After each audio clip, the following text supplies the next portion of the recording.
আসসালামু আলাইকুম দর্শক, আমরা আজকে কথা বলবো ভিজুয়াল শিডিউল নিয়ে। এই ভিজুয়াল শিডিউল নিয়ে আমি আগেও কথা বলেছি, আবার কেন বলছি এটার অবশ্যই একটা কারণ আছে। সেটা হচ্ছে আমি যতই মানুষকে বুঝাই যে আপনারা ভিজুয়াল শিডিউল ফলো করবেন, বাচ্চার জন্য একটা ডেইলি রুটিন তৈরি করবেন একদম পিকচার দিয়ে, তারপরেও মানুষ এটাকে খুব একটা গুরুত্ব দেয় না। কেন দেয় না? নানান রকম বাহানা আছে, নানান রকম বিষয়গুলো আমাদের সাথে এসে বলে। অবশ্যই এটা বাহানা বলাটাও ঠিক হবে না, তাদের তো অবশ্যই কাজ থাকে, সেই জন্যই তারা হয়তো এরকম এক্সকিউজগুলো আমাদের কাছে এসে দেন। কিন্তু তারপরেও আমি আবারও তাদেরকে বলি যে না, এটা ফলো করতে হবে, এটার অবশ্যই একটা গুরুত্বপূর্ণ ভূমিকা আছে। আমরা যখন একটা অটিজম বাচ্চাকে স্ট্রাকচার করতে যাই যে সে যেন একটা তার দৈনন্দিন রুটিন ফলো করে, সেই ক্ষেত্রে কিন্তু ভিজুয়াল শিডিউলটা অনেক বেশি উপকারী। এখানে যেটা হয় যে তারা নিজেরা আনপ্ল্যান্ড থাকে না, যে আমি কি করব, আমার কি কাজ আছে, এখন কি করব না করব সেগুলো বুঝে পাচ্ছি না, সেই জন্য স্ক্যাটার্ডভাবে দৌড়াদৌড়ি করছি, লাফালাফি করছি, এটা ধরছি সেটা ধরছি, ওই জিনিসটা নষ্ট করছি, ওই জিনিসটা নষ্ট করছি।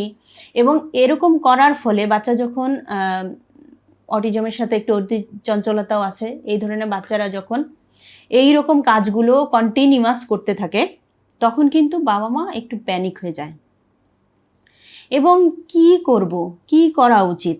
হ্যাঁ, সে হয়তো থেরাপিও নিচ্ছে, বাসায়ও হয়তো থেরাপি নেয়, কিন্তু তারপরেও অন্য সময়গুলোতে তাকে কিভাবে এঙ্গেজ রাখবে, কিভাবে ব্যস্ত রাখবে, এটা বাবা মা বুঝে পাচ্ছেন না।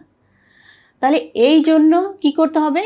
সবচেয়ে একটা গুরুত্বপূর্ণ উপায়, একটা সহজ উপায় হচ্ছে ভিজুয়াল শিডিউলটা আগে তৈরি করে ফেলা। যখনই আমরা ভিজুয়াল শিডিউলটা তৈরি করছি, এরপর কিন্তু এটাকে ফলো করতে হবে, প্র্যাকটিস করতে হবে। প্র্যাকটিস করার নিয়মটা কি?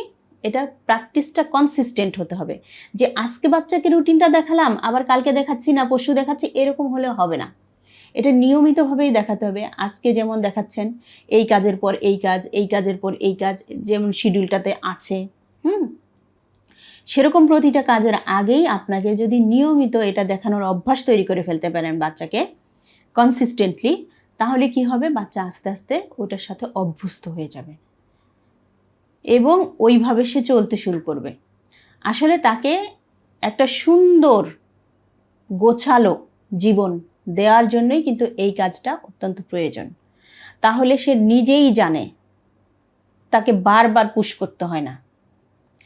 আর বাচ্চার সাথে একদম বাচ্চার মতো হয়ে, যে তুমিও করো আমিও করি, দুজনে মিলে একসাথে করি, এইভাবে করে কাজটা করতে হবে। যে তুমি ফলো করছো রুটিন, আমিও ফলো করছি রুটিন, কিংবা আমি রুটিনটা ফলো করছি, আসো তুমিও আমার সাথে করো। এইরকমভাবে যদি আপনারা তার সাথে কাজ করতে পারেন, তাহলে কিন্তু তাকে আপনারা আস্তে আস্তে স্ট্রাকচারে নিয়ে আসতে পারবেন। আর সবসময় যেটা করতে হবে, একটা টার্গেট সেট করে কাজ করতে হবে। হ্যাঁ, যেমন ধরেন 3 মাসের জন্য 2-3টা গোল নিয়েই কাজ করা হলো, একদম স্পেসিফিক গোল, যেটা তার জন্য খুব বোরিংও হবে না এবং তার জন্য খুব চ্যালেঞ্জিংও হবে না। এই রকম একটা প্ল্যান নিয়ে কাজ করতে হবে। অনেক সময় বাচ্চাদের কাজ যদি সে পারে, সেই একই কাজ বারবার যদি তাকে দেওয়া হয়, তাহলে কিন্তু সে বোর হয়ে যায়। তাহলে এরকম বোরনেস তার ভিতরে আনা যাবে না। আবার দেখা যাচ্ছে যে এমন কাজটা চেঞ্জ করে এমন একটা কাজ দেওয়া হলে যেটা তার জন্য খুবই কঠিন এবং সেই জন্যও সে করতে চাচ্ছে না, তাহলে সেই জিনিসটাও খেয়াল রাখতে হবে। তাহলে আমাদেরকে কি করতে হবে? বাচ্চাকে সুন্দরভাবে লার্নিংয়ের জন্য তৈরি করতে হলে, ডেভেলপমেন্টের জন্য তাকে তৈরি করতে হলে আমাদেরকে এই ছোট্ট ছোট্ট কিছু বিষয় সুন্দরভাবে পালন করতে হবে। একটা ভিজুয়াল শিডিউল তৈরি করব, কনসিস্টেন্টলি তাকে তার রুটিনগুলো ফলো করাবো, অবশ্যই একটা তার গোল নিয়ে কাজ করব, নির্দিষ্ট গোলে নির্দিষ্ট লক্ষ্যে এগিয়ে যাওয়ার জন্য কাজ করব, এবং সে যেন বোর না হয় বা তার জন্য কাজটা যেন অনেক চ্যালেঞ্জিং না হয়, সেই জন্য জাস্ট রাইট চ্যালেঞ্জ নিয়েই কাজ করব। ঠিক আছে? এইভাবে যদি কাজ করা যায়, তাহলে অবশ্যই তার ডেভেলপমেন্টটা সুন্দর হবে। আসুন দর্শক, এভাবে করে বাচ্চাদেরকে এভাবে কাজ করানোর জন্য তাকে পথে সাহায্য করি। আসুন আমরা বাচ্চাদেরকে সুন্দরভাবে কাজ করার জন্য হেল্প করি এবং তাকে এগিয়ে নিতে সাহায্য করি। ধন্যবাদ সবাইকে।